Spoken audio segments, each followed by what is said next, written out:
அனைவருக்கும் வணக்கம். எனவா தமிழ் சமையலுக்கு உங்களை அன்புடன் வரவேற்றுக் கொள்கின்றேன். நீங்கள் எல்லோரும் எப்படி இருக்கின்றீர்கள்? நானும் நல்லா இருக்கின்றேன். இதுவரை எனது வீடியோக்களை பார்த்து ஆதரவு தந்து கொண்டிருக்கும் அன்பு உள்ளங்கள் அனைவருக்கும் எனது மனமார்ந்த நன்றி.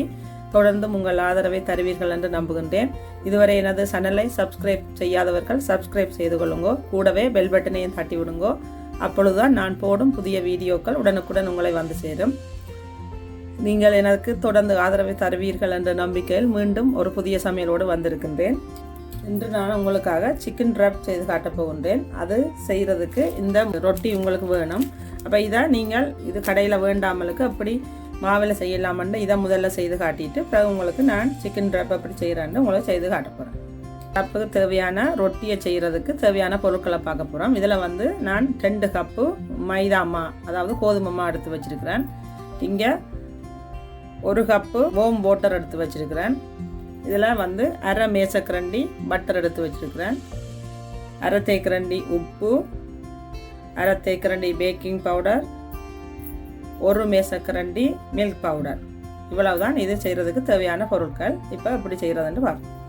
முதல்ல இந்த மாவுக்குள்ள எடுத்து வச்சிருக்கிற மில்க் பவுடர், பேக்கிங் பவுடர்,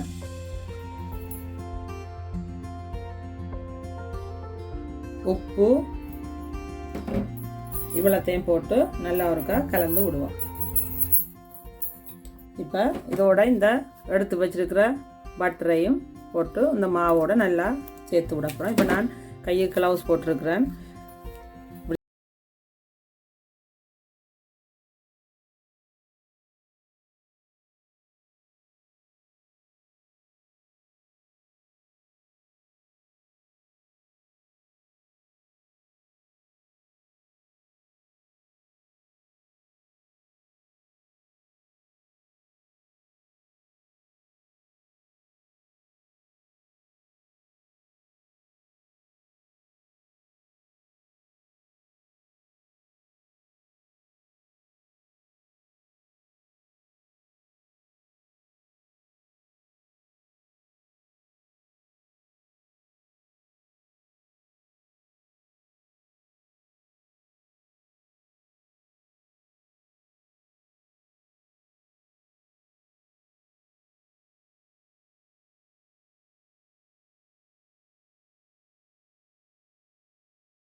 இப்படி நல்லா சாஃப்டாக இருக்குது. இதை நான் இப்போ நல்லா சின்ன சின்ன உருண்டைகளாக பிச்சை எடுத்துட்டு ரொட்டி மாதிரி செய்ய போகிறேன். இப்படி ஒரு ரொட்டி கலவா சின்ன சின்ன உருண்டைகளாக எடுக்க போகிறேன். இப்போ பார்த்திங்கன்னா நான் இப்படி நல்லா உருண்டைகளாக உருட்டி எடுத்துட்டேன். இப்போ இதில் வச்சு தட்ட போகிறேன்.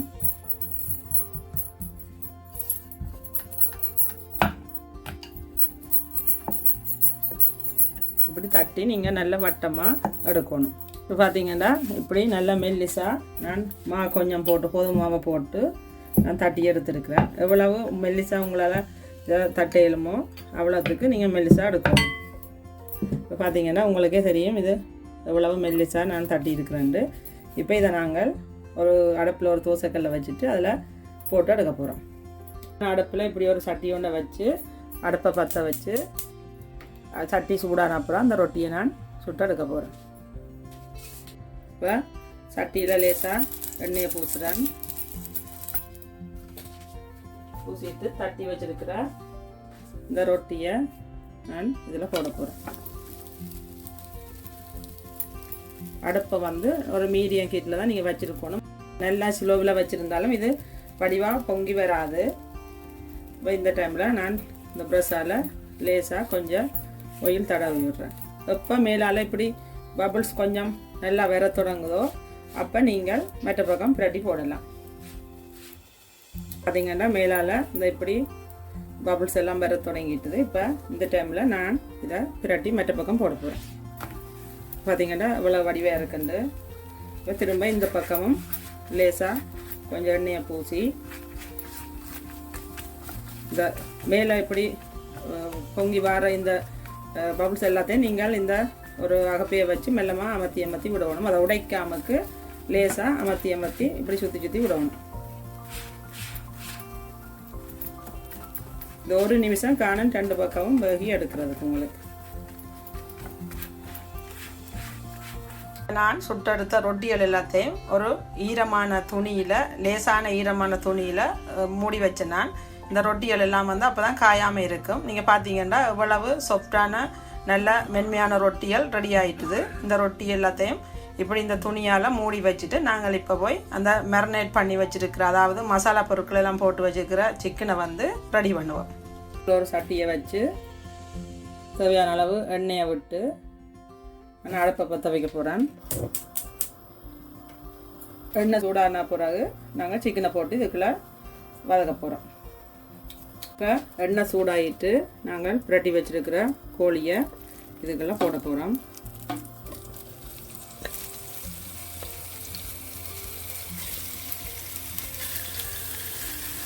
இதுக்கு நான் வெங்காயங்கள் ஒன்றும் போட இல்லை, கடுகு பெருஞ்சீரமோ எதுவுமே போட இல்லை. தனியாக இந்த பிரட்டி வச்சுருக்கிறது மட்டும்தான்.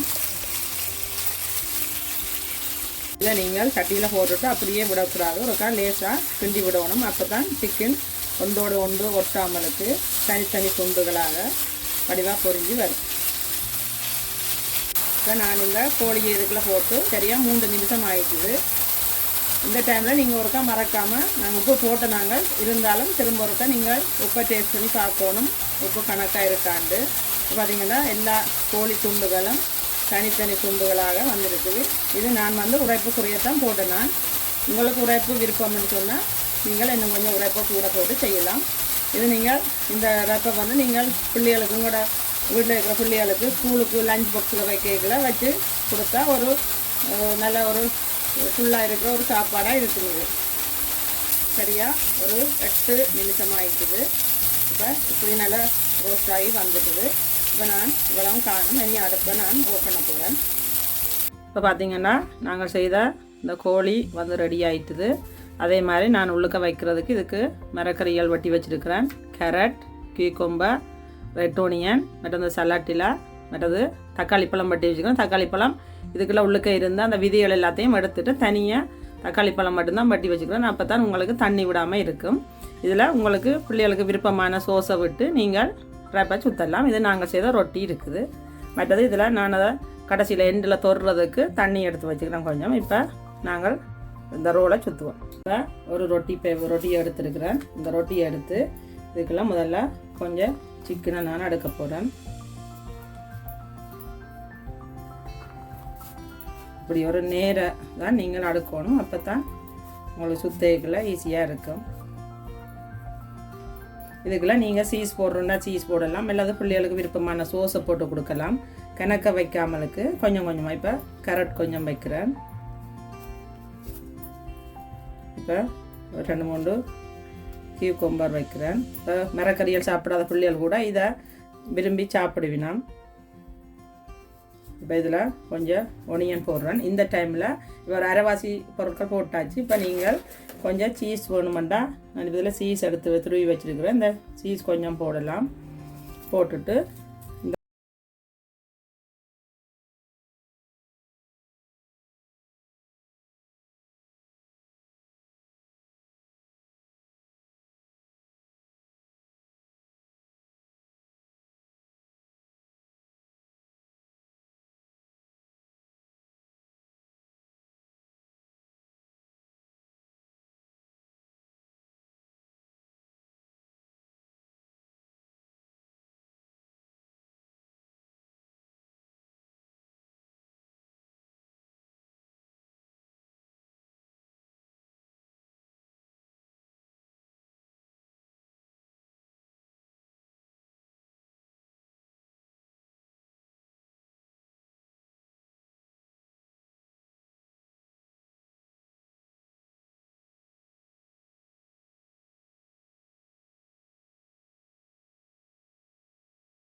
பண்ணதான். அப்போ அதனால் நீங்கள் நேரம் வைக்க தேவையில்லை. அதோட அந்த சலாட் இலைகளெல்லாம் போட்டபடியாக நீங்கள் அதில் சூடு வரும் வரைக்கும் வைக்கக்கூடாது. நாங்கள் இது இப்போ இதில் வைக்கிறதே அந்த கடைசி பக்கத்தில் அந்த எச்சில் இருக்கிறது ஒட்டுறதுக்காகத்தான் நாங்கள் வைக்கிறோம். இப்போ இந்த இது வந்து ஒட்டுறதுக்காகத்தான் நாங்கள் வைக்கிறோம். அப்போ நேரம் நீங்கள் வைக்க தேவையில்லை. ஒரு 10 செகண்டில் நீங்கள் எடுக்கலாம். இப்போ இது ரெடி ஆகிட்டுது. நான் இப்போ இதை வெளியில் எடுக்க போகிறேன். அடுப்பு ஆஃப் பண்ண போகிறேன். இப்போ பார்த்தீங்கன்னா இப்படி வடிவாக ஒட்டி வந்துட்டுது.